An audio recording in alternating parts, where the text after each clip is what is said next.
مراسم سال نو میلادی در اوبرسورواز با حضور شهرداران و منتخبان و شخصیت‌های فرانسوی.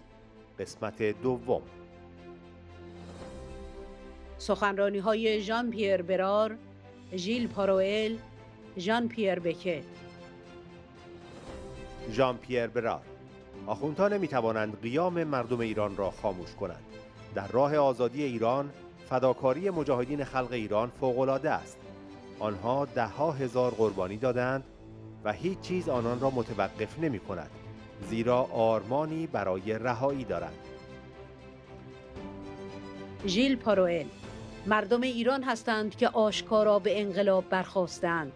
از پشتوانه 40 سال مبارزه برخوردارند. من افتخار می‌کنم که 40 سال است در کنار شما و دوستان اشرفی هستم.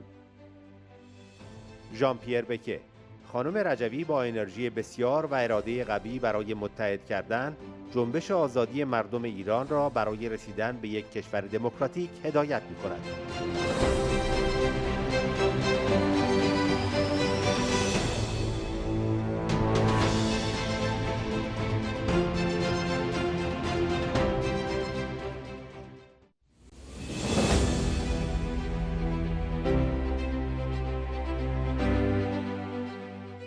Mesdames et messieurs, chers amis, c'est un plaisir de se retrouver tous ensemble à l'occasion de la nouvelle année.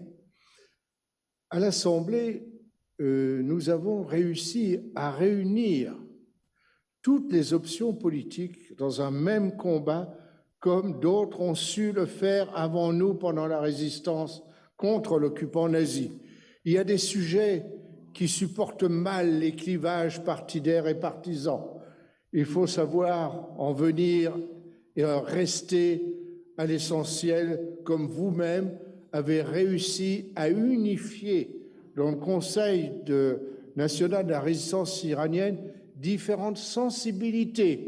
Et donc, vous n'êtes pas seulement, Madame la Présidente, quelqu'un de charismatique, ce qui est toujours très agréable, mais vous êtes une rassembleuse, contrairement à ce que disent vos détracteurs.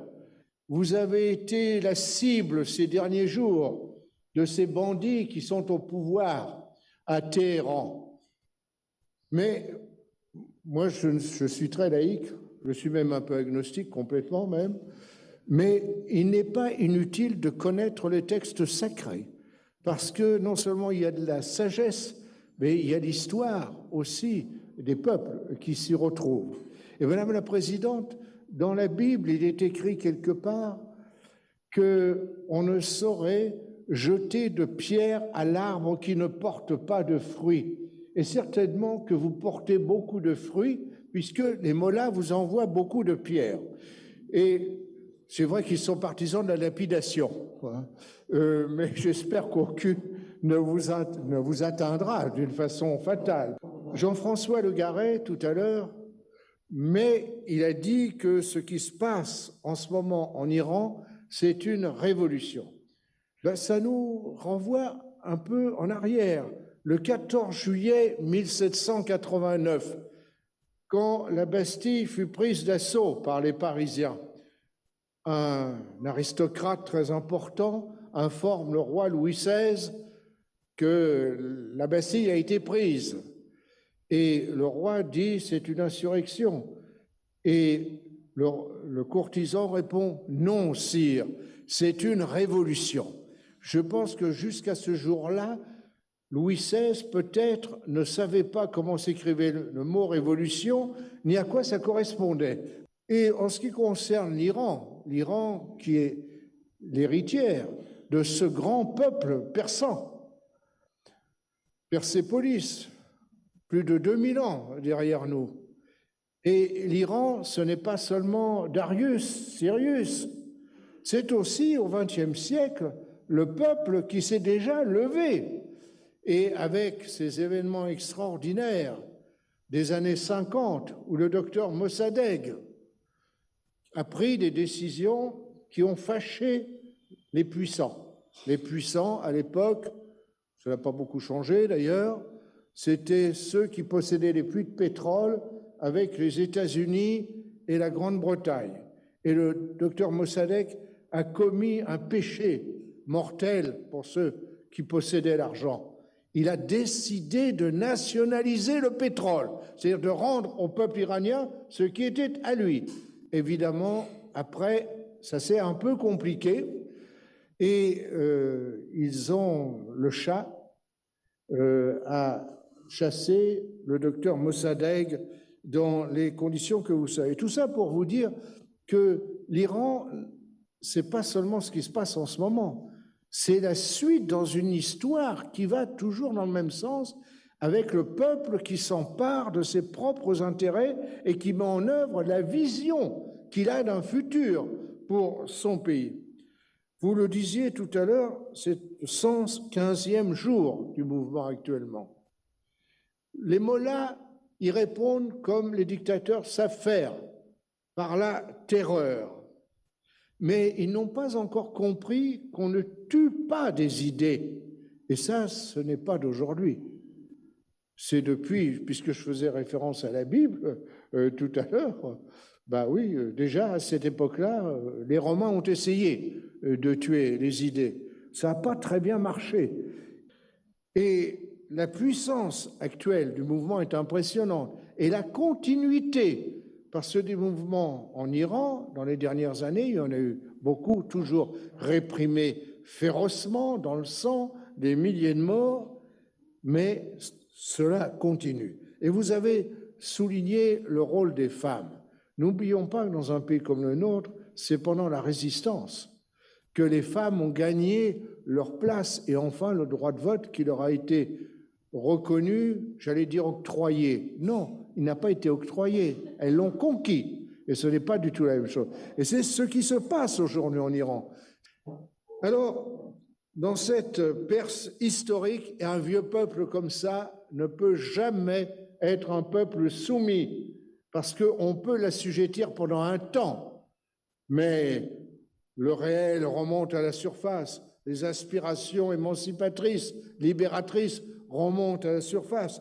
Et face à un peuple qui est en marche, c'est comme un torrent qui s'écoule dans la montagne, vous ne pouvez rien faire pour l'arrêter, parce qu'il trouvera toujours le chemin pour aller jusqu'à la rivière et aller jusqu'à la mer. Et rappelez-vous qu'une des grandes mers de la planète s'appelle l'océan Pacifique.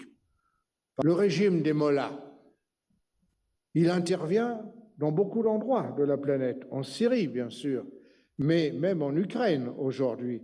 Donc les mollahs portent en eux la guerre, l'oppression, et pas seulement sur leur peuple, mais aussi à l'extérieur. Et donc pour nous, c'est une question de salut public, de fraternité, de solidarité, que de joindre nos efforts à ceux des Iraniens, en respectant toujours une chose importante. Ce sont les Iraniens, comme chaque peuple, qui doivent décider de leur propre avenir en dehors de toute ingérence étrangère.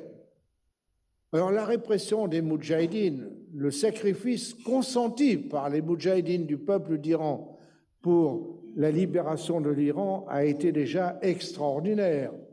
Des dizaines de milliers de victimes, mais rien ne les arrête parce que la conviction est là, la conviction qu'ils ont un rôle pour ne pas vivre eux-mêmes le monde émancipé qu'ils veulent, mais de rendre le service vital pour que leurs frères et sœurs soient libérés de la tyrannie. Il y a eu la révolution en 78-79 et la révolution a été confisquée par les ayatollahs. La révolution a été confisquée, mais ce qui l'a portée n'a pas disparu pour autant. Et d'ailleurs, dès ce moment-là, les moudjahidines du peuple d'Iran étaient en première ligne. Et les mollahs l'ont si bien compris que ça a été la première force qu'ils ont essayé d'étouffer, parce que les moudjahidines étaient déjà enracinés dans leurs terres persanes. Et les mollahs ont tout de suite compris que le danger pour eux, le danger pour les tyrans, il était du côté des moudjahidines parce qu'ils incarnaient, ils portaient l'étendard des aspirations de leur peuple pour sa libération. répression contre les Moudjahidines. Il y a eu cet horrible massacre dans les prisons en 1988. Certes, ça nous rappelle aussi des choses chez nous qui n'ont pas toujours été très glorieuses. Mais il faut connaître l'histoire sans la juger, mais en essayant de l'évaluer pour ne pas répéter les mêmes choses. Et quand on répète, on ne peut pas dire qu'on ne savait pas. On participe au crime à ce moment-là. Et les Moudjahidines ont été victimes de cette répression, de ces assassinats de masse. Et j'ai eu la chance, avec quelques collègues, d'aller à Ashraf, en Albanie, il y a quelques mois. Et là-bas est présentée une exposition, des témoignages très intéressants. Et en particulier, au moment de ces événements de 1988, où on a essayé d'obtenir des Moudjahidines prisonniers qu'ils se renient. Et quelques-uns, vous savez, face à la terreur, face à la torture, comment réagiriez-vous? Personne, nul ne sait parmi nous.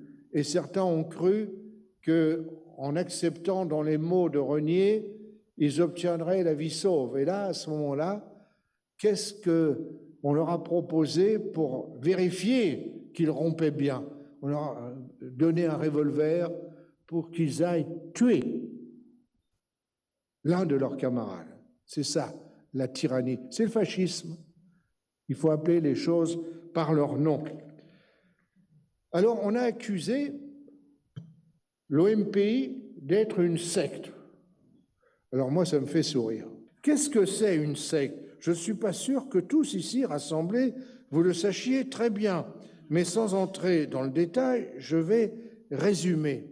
C'est un groupe qui a un chef qui est toujours très intéressé. Alors parfois, c'est par l'argent, parfois le pouvoir, parfois par le sexe, mais toujours pour dominer et avoir des gens qui sont subordonnés, qui ne jurent que par le chef, qui s'alignent complètement sur lui et qui renoncent à leur liberté de penser et aussi à leur bien. Parce que ces gens-là qui sont derrière, ça se transforme tout ça en monnaie sonnante et trébuchante. Eh bien, moi, je n'ai jamais vu ça du côté de l'OMPI. Et si on me considère comme un expert reconnu, à défaut d'être autoproclamé, sur les sectes, je vous donne l'absolution, Madame la Présidente. Vous n'êtes pas une secte, ça je ne crois pas. Et je suis prêt à porter témoignage là-dessus. Alors, l'histoire des dernières années a été un petit peu mouvementée. Vous avez insisté tout à l'heure, et les collègues qui sont intervenus avant moi l'ont répété, sur la laïcité. Les Français souvent prononcent le mot sans se rappeler bien ce que ça veut dire. Ça veut dire que l'État reconnaît que chaque culte doit avoir des lieux, peut former communauté pour partager une foi commune et pratiquer ensemble le retour vers le Dieu auquel chacun, dans ces cas-là, fait référence. C'est ça la laïcité. Et Madame Rajavi, mais vous partagez avec nous un principe fondamental qui garantit la liberté de conscience. Et cela n'a pas de prix et ne se monnaie pas, que ce soit à la bourse ou dans des enceintes comme celle-là. Donc, votre attachement à la laïcité et à cette séparation de l'Église ou des Églises et de l'État, pour nous, c'est extrêmement précieux. Alors, il faut isoler le régime des mollahs. Mais il a des soutiens, ce régime des mollahs. Il faut les combattre. Et je vais les dénoncer, quelques-uns. Et aujourd'hui, il y a de nouveau des gens qui viennent de ces pays orientaux, à l'orient de l'Europe, comme un certain Maïmadov, qui est conseiller d'un groupe politique au Parlement européen et qui défend les mollahs, mais avec une certaine intelligence. Il essaie de bloquer ceux qui veulent agir contre la dictature. Et il essaie de montrer que les ayatollahs, d'après tout, ils ne sont pas faits tous du même bois. Quelle erreur tragique ce serait que de le croire. On a vu récemment qu'il y avait un Qatargate qui a coûté cher à une vice-présidente grecque du Parlement européen. attendez-vous à savoir qu'il y aura un Iran Gate où on trouvera tous ceux qui sont vendus, il faut les appeler par leur nom, aux mollahs. Oh, certes, ils ne doivent pas les payer très cher, parce qu'on a si peu de morale, on doit se prostituer pour peu de choses.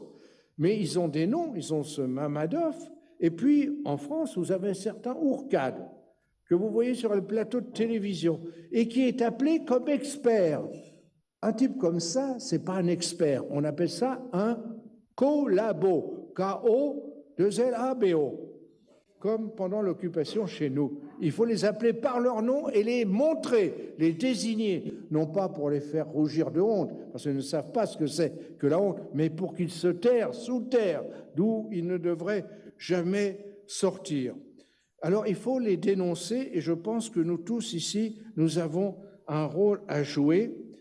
Je vous rappelle que dans les choses à dénoncer, par exemple, le Parlement belge et le gouvernement belge ont accepté de voter un texte aujourd'hui qui permet de sortir de prison ceux qui avaient préparé l'attentat qui n'a pas pu être exécuté contre le rassemblement de Villepinte. Madame la Présidente, auquel vous participiez, auquel un certain nombre d'entre nous étions, et d'ailleurs, si l'attentat avait réussi, peut-être qu'une partie des personnes qui sont ici ce soir seraient sur nos tombes pour se recueillir en mémoire de ce que nous avions fait. Heureusement, ça n'a pas marché, et grâce à plusieurs services secrets allemands, belges, ils ont été arrêtés. C'était quoi ces gens? C'était des diplomates iraniens. C'était donc du terrorisme d'État. Il s'agissait de tuer à l'occasion du rassemblement traditionnel de Villepinte. Ils n'ont pas réussi et aujourd'hui, ils ont trouvé des complices. Les juges belges ont été très courageux. Ils n'ont pas cédé. Mais le gouvernement belge et le Parlement belge a trahi les magistrats qui ont été courageux.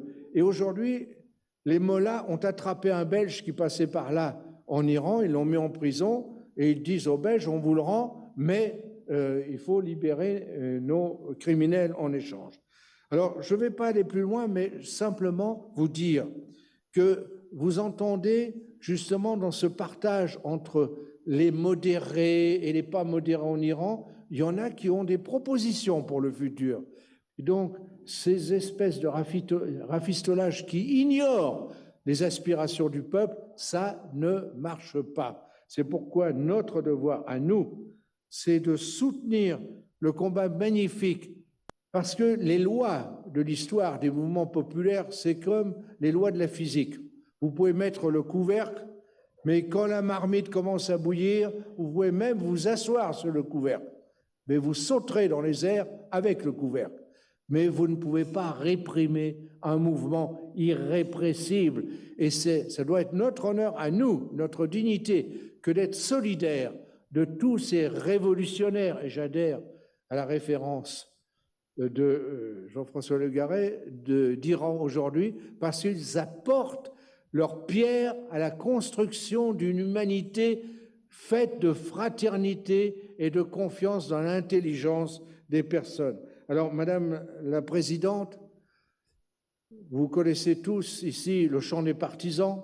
Maurice Druon, dans son texte, dit quelque part qu'il y a un résistant qui tombe, qui est abattu, mais qui immédiatement sortent de l'ombre de nouveaux résistants qui savent le prix qu'il peut en coûter que de participer au combat libérateur, mais ils y vont néanmoins. Parce que la volonté de construire le futur, de partager cet avenir de liberté, il est irrépressible. Alors, puisque c'est la période des vœux, Madame la Présidente, permettez-moi d'associer mes vœux à tous ceux qui ont déjà été formulés, que 2023 soit l'occasion de rendre visite à ce grand peuple perse et que nous allions le remercier pour le combat qu'il a mené, ayant contribué à ouvrir les portes du futur pour notre humanité. Merci, Madame la Présidente.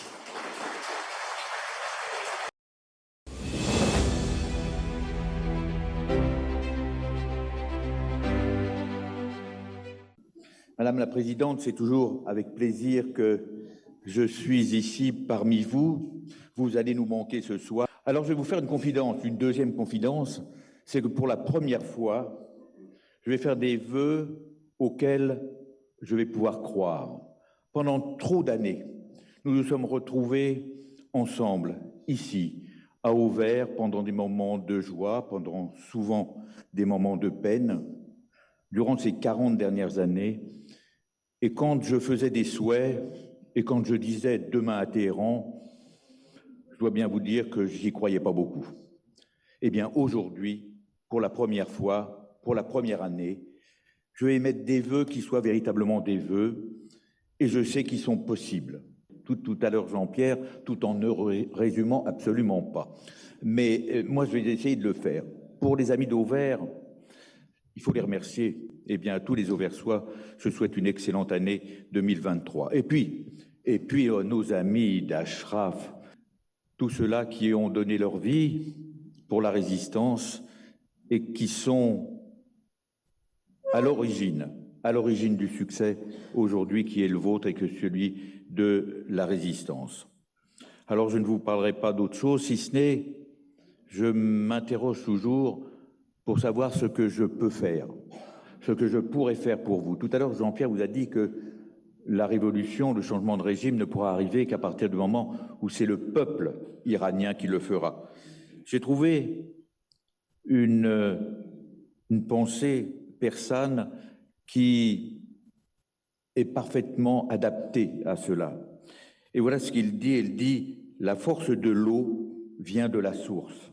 C'est un proverbe persan. Eh bien, le changement en Iran, eh bien, ça se fera à la source. C'est le peuple iranien qui sera bien évidemment à la source de cette révolution. 40 ans de combat, 40 ans à vos côtés, 40 ans auprès de nos amis d'Ashraf.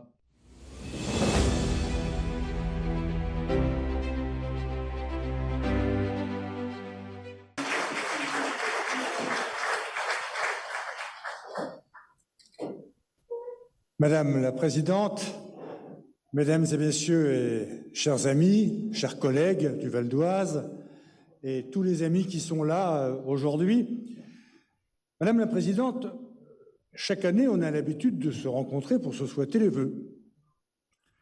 Car cette fois-ci, effectivement, ce qui se passe depuis 115 jours est un mouvement révolutionnaire. Je me prête aussi à ce terme-là, que je t'emprunte volontiers, parce que je crois qu'effectivement, ce n'est pas une révolte, ce n'est pas une insurrection, c'est un mouvement qui peut déboucher sur une véritable révolution, c'est-à-dire un changement profond de régime dans lequel enfin, depuis si longtemps, le peuple iranien pourra être respecté.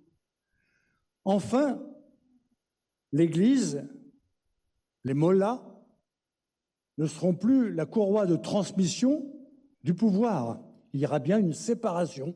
Et c'est grâce à vous, Madame la Présidente, que vous avez su fédérer ces différents courants politiques. Et d'ailleurs, il n'y a que comme ça que les choses se font. Dans la résistance française, c'était le cas, Jean-Pierre l'a rappelé, dans tous les grands mouvements internationaux qui amènent de grands changements. Et évidemment que ça ne peut se faire que par un très large rassemblement. Aujourd'hui, je voudrais d'abord saluer le courage formidable, d'abord des femmes, parce que c'est parti d'elles. Ce sont ces femmes qui ont eu le courage formidable d'affronter le pouvoir. Et on sait bien quels risques elles encouraient. Et puis la jeunesse, qui tout de suite s'est mise dans le mouvement, et puis l'ensemble des couches de la population. On a vu le bazar de Téhéran se mettre en grève, ce qui est quand même extraordinairement rare dans l'histoire. On a vu les camionneurs, on a vu différents mouvements sociaux qui se sont succédés les uns aux autres. Aujourd'hui, il faut que le regroupement de toute cette colère aboutisse à ce changement de régime.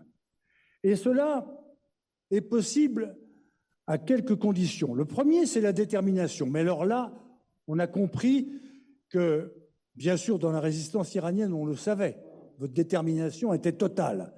Mais on voit bien que bien au-delà de la résistance iranienne, c'est du fond du peuple qu'il y a cette volonté très forte, cette détermination à en finir. D'ailleurs, les médias occidentaux eux-mêmes, qui ont été si longtemps critiques ou si longtemps muets par rapport à votre combat, maintenant reconnaissent le bien fondé et la nécessité du changement de régime. Tous d'ailleurs disent « ça ne pourra plus jamais être comme avant ». J'ai lu ça dans le Figaro, dans Le Monde, dans Libération, dans tous les journaux que j'ai pu lire ou les chaînes de télévision que j'ai pu écouter, on disait cela.